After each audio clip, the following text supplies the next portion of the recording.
Imagine moving into what was supposed to be your dream home, only to find yourself under siege by the self-appointed queen of the Homeowners Association, a woman who didn't just enforce rules, but wielded them like weapons. This is the story of how I, Daniel Carter, stood my ground against Marlene Whitaker, the HOA tyrant who tried to turn our peaceful neighborhood into her own personal dictatorship, and how, in the end, her downfall became the greatest suburban legend anyone here would ever tell.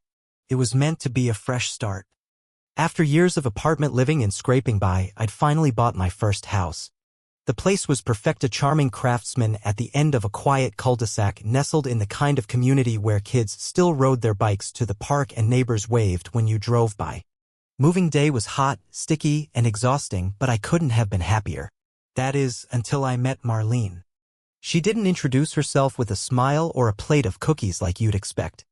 Instead, she marched straight up to my moving truck, glaring as if it had personally offended her, and shoved a laminated list of HOA rules into my hands like it was the 10 Commandments themselves. "I'm Marlene Whitaker, the president of the Meadowbrook HOA," she announced, her voice sharp as glass. "I expect all residents to familiarize themselves with these guidelines immediately. We take pride in our standards here." The list read more like a manifesto than community guidelines. No flags larger than 12 by 12 inches. Only beige patio furniture allowed. Grass must be trimmed weekly, and any deviation could result in fines. My buddies, helping me unload the truck, laughed when I showed them, assuming it was a joke. But the stern set of Marlene's jaw told me otherwise. There was no humor here. No welcome. Just control. By the next morning, less than 24 hours into my new life, I found my first violation notice taped to my front door. Apparently, my moving boxes still stacked neatly by the porch obstructed the visual harmony of the neighborhood. I crumpled the notice and tossed it, figuring it was just Marlene trying to puff up her chest. But I was wrong to think she'd stop there. Things escalated quickly.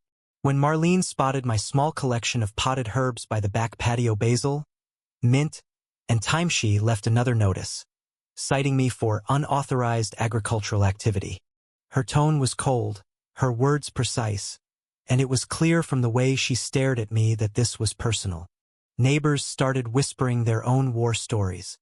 How she'd fined one family for emotionally distressing Halloween pumpkins.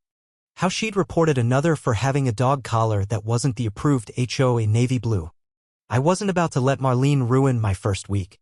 Determined to enjoy my new home despite her, I decided to host a small housewarming party.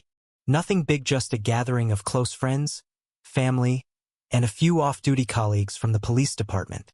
I sent out private invites and planned a low-key evening with barbecue, music, and laughter. But somehow Marlene caught wind of it. Likely through her so-called neighborhood watch program, which everyone knew was really just a nosy surveillance operation.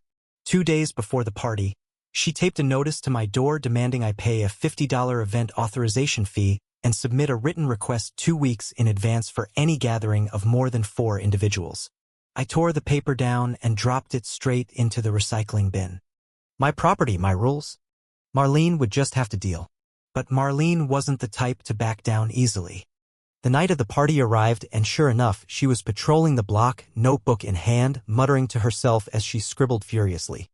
Meanwhile, my driveway was lined with unmarked vehicles of me friends from the department, a few still in uniform, others fresh off their shifts. We were laughing, sharing drinks, enjoying the ribs smoking on the grill when the doorbell rang. There she stood, Marlene, flanked by her 2 right-hand enforcers, Doris and Carl, her personal HOA henchman. Doris wore a permanent scowl, Carl a sour expression like he'd just bitten into a lemon. "You're in violation of Section 4.2, Marlene snapped. "Unsanctioned gathering exceeding the approved occupancy. I demand this event be shut down immediately." I smiled, nodded politely, and closed the door firmly but gently in her face. 5 minutes later, the sound of sirens filled the air. Not the friendly kind from my friends, but the real thing. Lights flashing. Engines revving. Marlene had actually called 911, reporting my housewarming as some kind of unauthorized mass gathering, alleging disturbances and possible illegal activity. The first patrol car rolled up fast. The moment the officers stepped out and recognized half the guests standing on my lawn, they burst out laughing. Marlene waved her arms frantically, pointing at my house like she was directing a SWAT team into a hostage situation. The officers gave her a half-hearted nod, then strolled up the driveway to join the party, helping themselves to a plate of ribs and a scoop of guacamole. Marlene stood there, frozen, her mouth opening and closing like a fish gasping for air. My captain raised a plastic cup in salute, declared the premises secure, and gave the food a glowing review. If looks could kill, Marlene's glare would have buried me 6 feet under right there on the spot. But instead, she stormed off, her heels clicking furiously down the sidewalk. I wish I could tell you that was the end of it. But in truth, it was only the beginning. Marlene wasn't just embarrassed, she was furious. And she was determined to make my life hell.